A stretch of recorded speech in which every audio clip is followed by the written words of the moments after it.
Hello,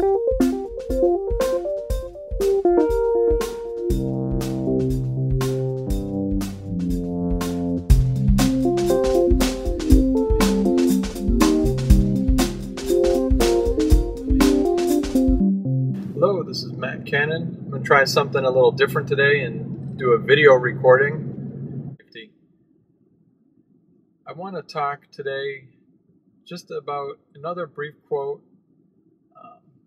that was in Seth Godin's book, The Icarus Deception. Done at least one other posting about it. Very good book, very good nuggets of wisdom in it. And there's a quote he has in there, and he says, "A lifetime spent noticing will begin to see what others can't see."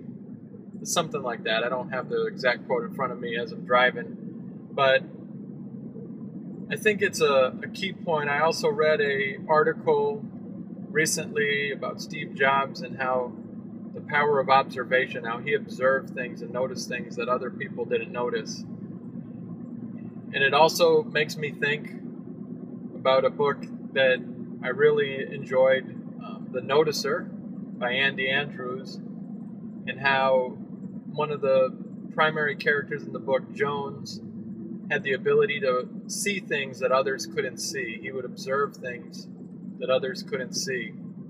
And Andy has a Noticer Returns book coming out, which I'm looking forward to reading. And again, just this concept keeps coming up in things I'm reading, things I'm consuming, about noticing and observing. Over the course of my life and different jobs I've done and assignments I've had and trainings I've went through, it focuses on being able to understand people, being able to read people. I went through several years ago a training on, it's called The Art of Profiling, and I still use it to this day, and I know the author of the book and the developer of the system, Dan Quorum, and he talks about how reading people right the first time, and he has a motto, "I know who you are, good for me, better for you." And just this concept comes up quite frequently on just noticing things and recognizing things. And I feel it's a good skill to have. It's a good skill to hone and to learn more about.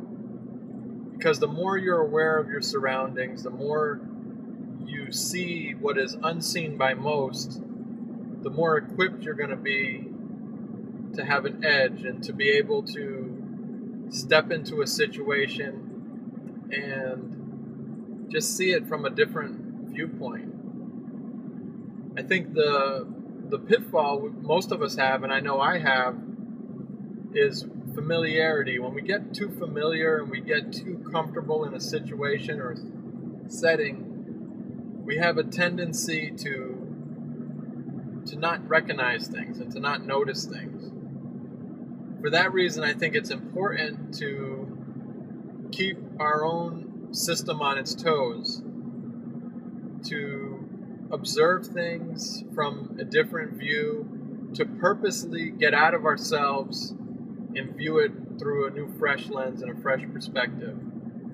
And I think the best way to do that is to have feedback from other people, to allow people to speak into our lives, to meet new people, to open up to new people, to communicate with new people, and to just give them a voice, give them an opportunity to speak into our lives. Now, it can be a dangerous thing for many reasons. One, it could be the type of exercise that demands us to reevaluate what we're doing or how we're living. Two, I think you have to be careful who you let speak into your life. I heard someone say before, be careful who you get your relationship advice from and your financial advice from. If you're getting your financial advice from a broke person who is just knows so smart about finances, you may want to reevaluate because the walk and the talk don't line up. Relationally, be careful who you take advice from. I wouldn't want to take relationship advice from someone who's just has a horrible track record of their own relationship advice. You got to look into that appearance. You have to notice what others don't notice. Someone could be telling you their life is great because they're trying to lie to themselves that their life is great, and they could rope you into this thinking that their advice is worth taking. The point is to see things that others don't see so that you can be a benefit to the people you're around, and to share it, to be able to talk to someone and say, listen, I observed this behavior that you could work on, and if you worked on it, it would change your life. It would make a big difference in what. So noticing is mainly and primarily about making a difference, in my opinion. Not just to be some in the right place at the right time. It does help for that too. But my thought for today is, what are you missing? What are you not noticing?